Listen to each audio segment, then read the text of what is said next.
Kita masuk ke menu utama Kompas Petang, Saudara. Ganjar dan Gibran saling jawab terkait kondisi SMK jadul di Jawa Tengah. Ganjar merespons pernyataan Gibran yang menyebut fasilitas jadul di SMK Jawa Tengah seharusnya ranah gubernur. Di sisi lain, Ganjar menyebut Gibran sudah siap berdebat. Capres nomor urut 3, Ganjar Pranowo menanggapi pernyataan Wali Kota Solo yang juga Cawapres nomor urut 2 Gibran Rakabuming Raka soal fasilitas SMK di Jawa Tengah yang disebutnya jadul. Menurut Ganjar, dengan fasilitas SMK yang disebut Gibran jadul telah menghasilkan lulusan yang siap pakai. Ganjar menilai apa yang disampaikan Gibran sebagai kritik, sekaligus gambaran bahwa Gibran telah siap tampil dalam debat Capres dan Cawapres. Hal ini disampaikan Ganjar di tengah kunjungannya ke Kalimantan Timur. Jadul aja bisa menghasilkan tenaga kerja siap pakai ya, apalagi modern. Dan saya senang karena beliau memberikan catatan.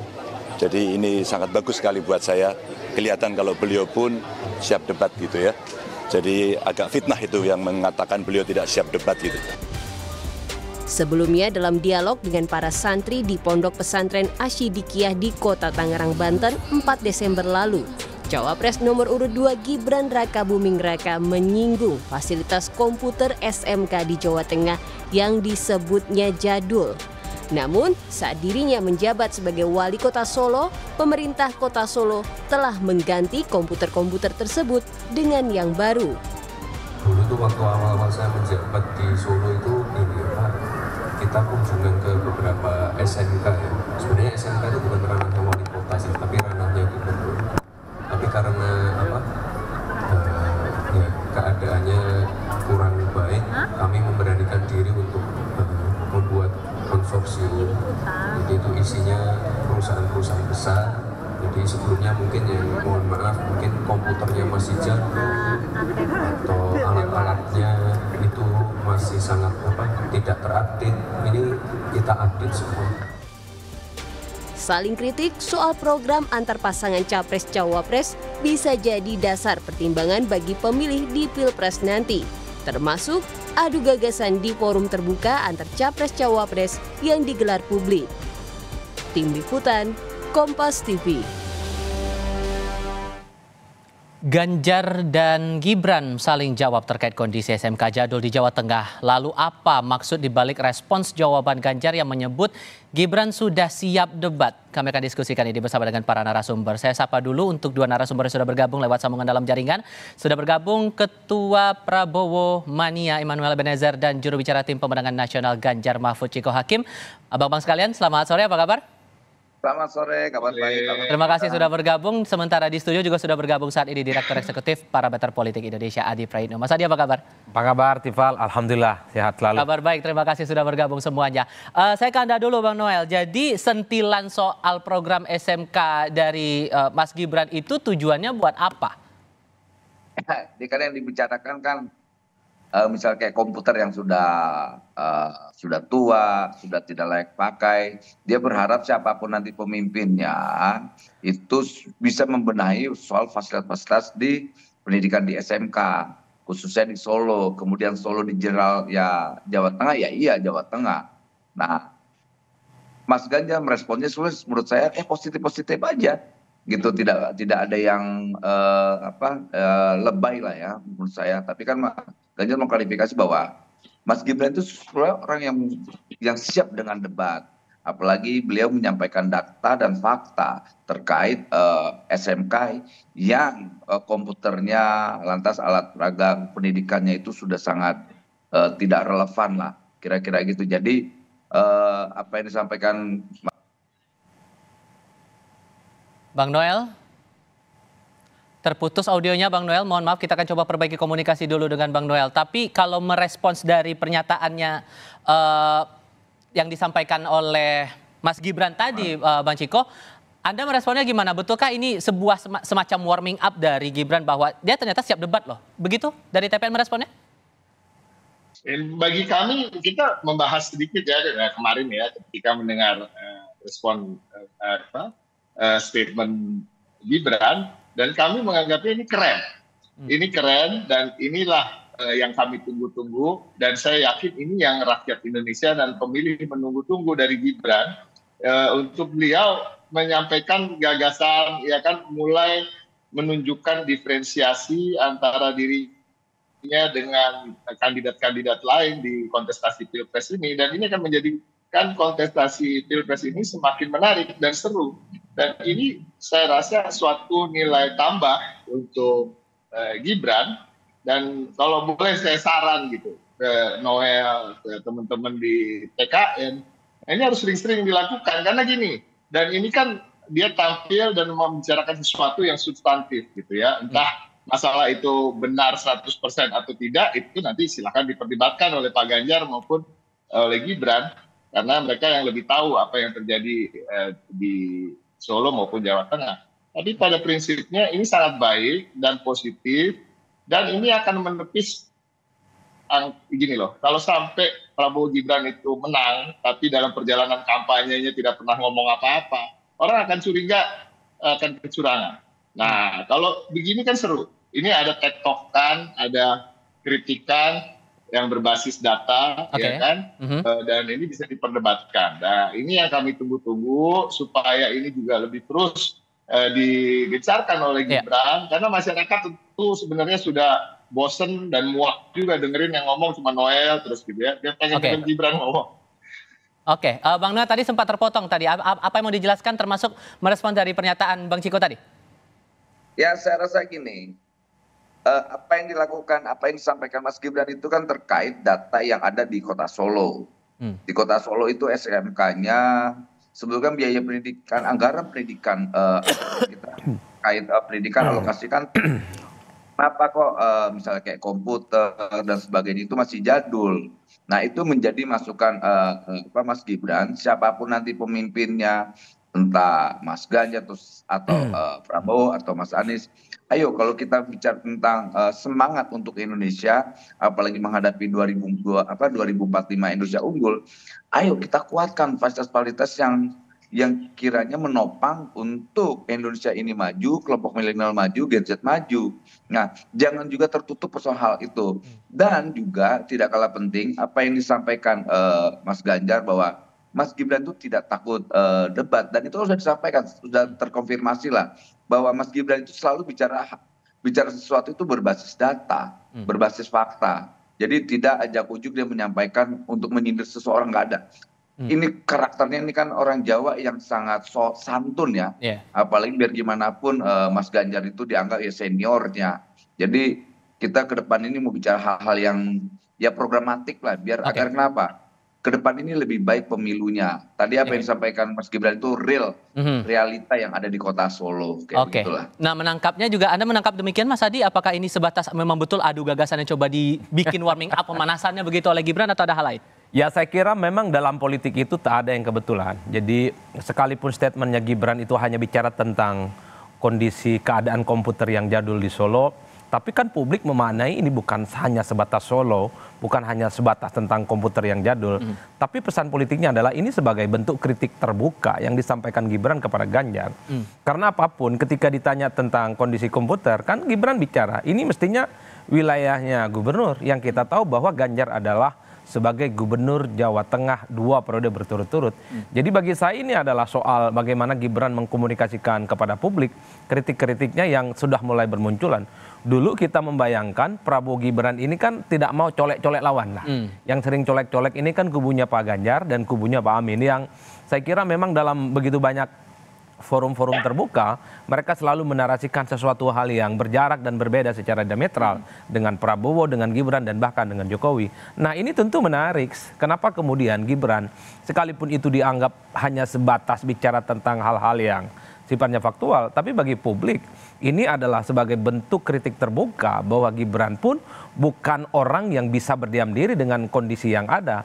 Oleh karena itu tak mengherankan kalau kemudian kita melihat statementnya dari Ganjar. Cocok ini barang. Pasti Gibran sudah punya catatan, punya hal-hal yang layak untuk diungkapkan, dan itu artinya Ganjar sepertinya ingin memberikan feedback balik. Ini anak ya, sekalipun selalu disebut tak siap tampil untuk berdebat, nyata-nyatanya Gibran itu siap berdebat. Oleh karena itu bagi saya bantahan dari Ganjar itu sebagai bentuk serangan serangan balik kepada Gibran. Ayo nanti kalau mau buka-bukaan data tentang apapun kelemahan di antara paslon, tentu harus disampaikan melalui forum debat terbuka yang dilakukan oleh KPU selama 5 kali. Nantinya tentu saja. Nah, ini adalah ajakan tantangan terbuka yang disampaikan oleh Ganjar kepada Gibran. Nanti ketika debat kandidat, jangan ada yang ditutup-tutupi. Jangan laga-laga kalem dan jangan laga-laga jaim. Buka aja semuanya. Yang penting faktual, yang penting objektif, dan yang penting bisa dipertanggungjawabkan. Publik menikmati itu semua. Karena pemilu dan debat kandidat itu adalah pertandingan untuk kepentingan pilpres. Ini bukan majelis taklim yang monolog dan kemudian hanya muji-muji satu sama yang lain. Di negara-negara maju seperti di Amerika, biasa itu saling terbuka mengkritik antar paslon. Mereka bahkan menjudge salah satu paslon itu tidak berpihak untuk kepentingan bangsa dan negara. Hal yang semacam ini bagi saya penting untuk menunjukkan bahwa visi misi bukan hanya dibuat dan dilaporkan kepada KPU, dan yang paling penting layak untuk dipertandingkan di depan publik. Nah, ini yang paling banyak ditunggu oleh publik. Yang juga jadi pertanyaan juga Bang Noel, sebetulnya kan tadi dalam forum itu Gibran ini ingin menyampaikan sebetulnya program apa sudah dijalankan saat dia menjadi wali kota, tapi pada akhirnya menyinggung soal penanganan ataupun juga pengelolaan SMK yang jelas-jelas itu statusnya adalah tanggung jawab dari gubernur saat itu. Kenapa kemudian yang awalnya menjelaskan soal programnya selama wali kota akhirnya menyinggung soal kerja-kerja Ganjar saat jadi gubernur? Tapi jawabannya nanti Bang ya, tahan dulu. Bang Ciko tetap bersama kami, Mas Adi juga tetap bersama kami. Tetap di Kompas Petang, saudara. Melanjutkan diskusi, Bang Noel, awalnya kan waktu itu program yang disampaikan atau penjelasan yang dipaparkan oleh Gibran kan tentang rekam jejaknya selama jadi wali kota. Akhirnya menyinggung masalah pendidikan soal SMK dan menyinggunglah kinerja gubernur saat itu Ganjar Pranowo. Ada maksud lain nggak kenapa akhirnya menyinggung soal SMK itu, penanganan SMK oleh gubernur saat itu? Maksud dalam sebagai strategi kampanye kah atau ada maksud lain sebetulnya Bang Noel? Saya tidak melihat sedikit pun apa yang disampaikan Mas Gibran itu menyerang atau melakukan ofensif politik terhadap siapapun, apalagi kandidat. Saya melihatnya itu bicara tentang capaian dan apa yang harus dilakukan sebagai pemimpin. Jadi tidak sedikit pun yang terserat di mata publik. Jadi sekali lagi apa yang disampaikan Mas Gibran itu bicara tentang kinerja. Ini loh, saya dulu bekerja bla bla bla. Kemudian ada yang tersinggung, saya nggak ngelihat. Mas Ganjar juga nggak tersinggung. Bahkan Mas Ganjar coba menyampaikan sebuah fakta bahwa lihat tuh Mas Gibran itu bukan seperti yang disampaikan publik pada umumnya, kekhawatiran publik pada umumnya soal takut debat. Itu dia punya data tuh, dia bicara tentang capaian apa yang dia sudah lakukan. Jadi tidak sedikit pun apa yang disampaikan itu untuk menyerang Mas Ganjar. Saya yakin sekali itu tidak dilakukan untuk menyerang siapapun lah.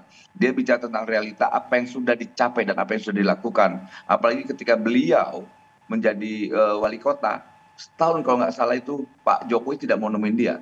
Kalau sebelum Mas Gibran ini benar-benar sudah ada capaian yang bisa diterima oleh warga Solo. Dan itu dia sampaikan berkali-kali, ini loh capaian sudah dilakukan oleh Mas Wali Kota, Mas Gibran khususnya.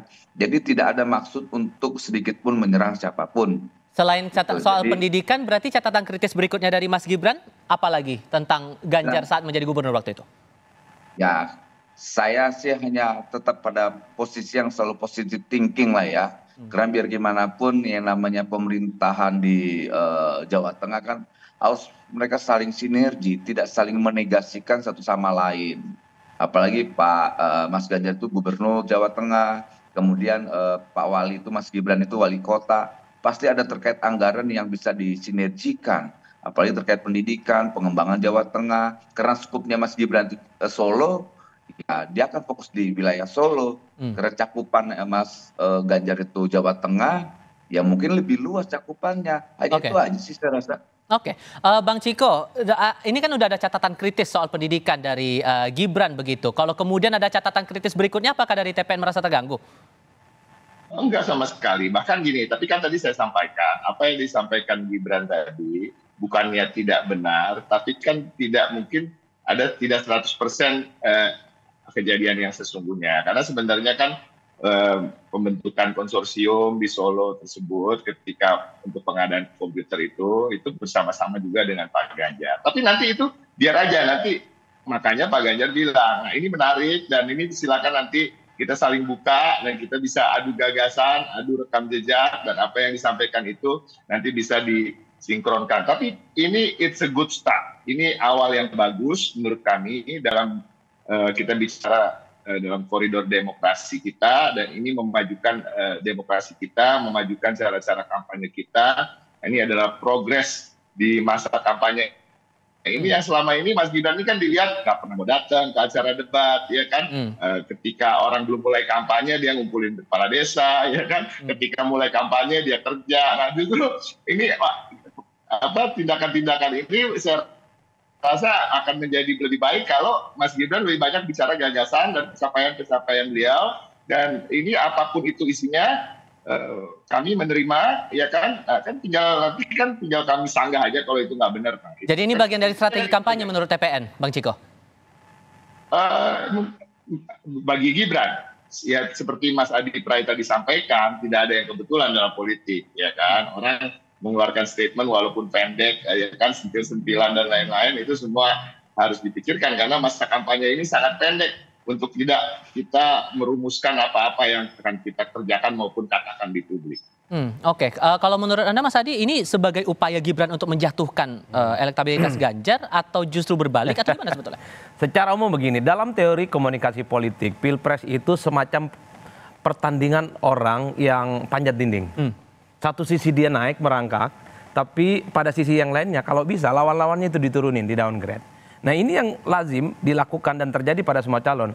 Satu sisi pasti calon ini bicara tentang success story yang terjadi pada dirinya. Entah dia itu sebagai wali kota, entah dia sebagai menteri, ataupun sebagai pejabat publik seperti gubernur. Dia bicara hal-hal yang sukses. Tapi pada saat yang bersamaan dia bilang bahwa kontestan yang lainnya itu negatif, buruk ya. Kemudian komputernya jadul, tidak oke dan seterusnya. Ini yang saya kira akan lazim terjadi dalam kompetisi ke depan.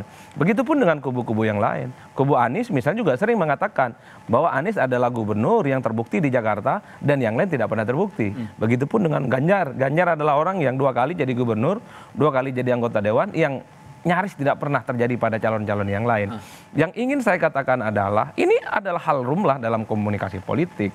Oleh karena itu, ini bagi saya adalah satu sinyalmen bahwa perdebatan nanti yang akan dilaksanakan oleh KPU selama 5 kali, bagi saya ini adalah moment of the truth dalam tanda kutip, sebagai bentuk pembuktian sebenarnya siapa punya basis argumen, punya basis data, dan punya hal-hal yang bisa dipertanggungjawabkan secara rasional. Bagi saya, bagi kita semua, terutama publik, sedang menunggu betul apakah kritik dari Mas Gibran ini juga akan berlaku pada calon-calon yang lain, bahwa ketika mereka misalnya bertanding tentang politik, tentang pertahanan, tentang hukum, tentang HAM dan seterusnya, semua buka-bukaan. Ini adalah panggung yang saya kira memang layak untuk kita tunggu, bukan hanya colek-colek di belakang, ngedumel di belakang, tidak saling terbuka di depan panggung. Oke, kalau yang dinyatakan oleh Gibran tadi itu menurut Anda apakah sudah langsung debat terbuka atau baru sindir-sindiran kecil aja? Bagi saya bukan sindiran, ini jelas kok ingin bilang bahwa komputer ya di SMK zamannya Pak Ganjar nggak benar, nggak beres, sudah itu saja. Dan pada saat yang bersamaan Gibran ingin bilang waktu jadi wali kota di Solo bisa dibuktikan banyak hal dan banyak prestasi yang sudah dicapai. Tapi kata Ganjar, ini siap debat ini, tunggu nanti tanggal mainnya. Nah, apakah tuduhan-tuduhan itu bisa faktual, bisa dipertanggungjawabkan, atau justru sebaliknya? Ini yang kita tunggu bersama nantinya, bahwa calon presiden dan wakil presiden jangan pernah jaim, sampaikan itu dengan baik sekalipun itu pahit. Kulil haqqu walau kana murron. Itu dia. Nah, kalau kemudian sudah dinyatakan gagasan nih dari Mas Gibran di forum bersama dengan relawan, Bang Noel, apakah kemudian nanti gagasan dari Mas Gibran ini bakal disuarakan juga untuk debat-debat atau diskusi publik selain daripada debat yang akan kita nantikan di debat pertama begitu? Ya, saya yakin itu akan terjadi lah. Kan orang ini sedang menunggu apa yang akan dilakukan Mas Gibran. Apalagi tuntutan publik soal tampilnya Mas Gibran di forum-forum debat. Tapi saya rasa begini, soal debat boleh penting, tapi lebih penting adalah bicara tentang hasil kerja. Hasil kerja itu saya rasa itu lebih diterima oleh publik daripada hasil debat. Karena yang ditunggu oleh publik hari ini kan hasil kerjanya. Hasil kerjanya apa? Kalau debat kita capek, karena ini kan debat ini kan budaya barat yang sebetulnya ya kadang-kadang bisa diterima, kadang-kadang juga enggak. Tapi saya bukan orang kelompok yang anti debat, tapi saya yakin dengan jenuhnya publik hari ini yang dibutuhkan adalah hasil kerja. Karena kerja ini menghasilkan yang namanya kesejahteraan. Kalau hasil debat menghasilkan konflik. Dan kita kan mau hasil kerja biar rakyat itu sejahtera. Biar ada gagasan di situ. Nah, Bang Ciko, strategi apa mungkin akan dikedepankan? Karena ini sudah mulai ada adu gagasan juga di awal-awal begitu. strategi dalam menghadapi debat, atau strategi Adu gagasan semacam ini yang sudah mulai begitu, bahkan belum ada debat juga.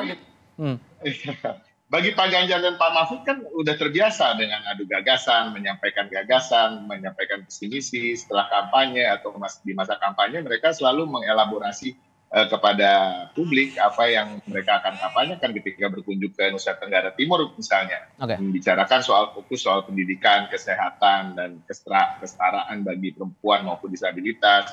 Ketika bicara di Aceh misalnya, Pak Mahfud berbicara soal insentif untuk guru ngaji atau guru-guru pendidikan agama di agama lain juga dan lain-lain. Ini semua sudah menjadi hal yang biasa bagi kami dan kami berharap itu juga yang dilakukan oleh paslon-paslon lain. Walaupun kami melihat memang di paslon Amin, Anies Mohaimin itu sudah juga sering dilakukan oleh Pak Anies yang pentingnya seorang intelektual dan yang kurang ini justru dari Prabowo Gibran. Nah, ini udah mulai nih. Nah, ini menarik. Dan ini kita berharap ke depannya ini yang akan lebih ditonjolkan. Tapi pertanyaan berikutnya Mas Adi, singkat saja, dengan format debat yang sudah dibuat sekarang oleh KPU, apakah memungkinkan adu gagasan itu akan terjadi? Saya kira agak pesimis saya ya, karena debat KPU selama ini memang tidak terlampau substantif dan cenderung kaku dan garing bahkan. Karena terlampau begitu banyak aturan-aturan yang tak boleh. Bahkan moderator pun tak boleh menyela, dia nggak boleh menginterupsi, dan dia juga tidak boleh menyimpulkan hasil diskusi apapun. Ini bagi saya rumit. Kalau bisa ada waktu, biarkanlah debat saling sanggah antar paslon ini dilakukan secara terbuka. Jadi ketika ada tuduhan bahwa komputer SMK di Jawa Tengah disampaikan oleh Gibran, mau ditanya balik oleh Ganjar, biarkan aja itu, nggak perlu dipotong dan dialihkan kepada isu yang lain. Sampai tuntas setuntas-tuntasnya. Bicara angka, bicara fakta, itu jauh bagi saya. Jadi debatnya itu nggak garing, sehingga publik itu akan melihat siapa yang sebenarnya punya kualitas, punya kompetensi, dan hal-hal yang disampaikan itu bukan sesuatu yang sifatnya fiktif, tapi faktual dan layak dipertanggungjawabkan. Dan bisa betul-betul secara harfiah debat bentuknya. Betul, karena bagi saya debat itu bukan soal kalah dan menang. Soal kalah menang belakangan. Orang hanya ingin melihat siapa nih yang jago dalam perdebatan di Pilpres. Itu dia. Mas Adi, terima kasih banyak. Bang Noel dan Bang Ciko, terima kasih sudah berdiskusi bersama kami. Selamat sore semuanya. Sukses semua.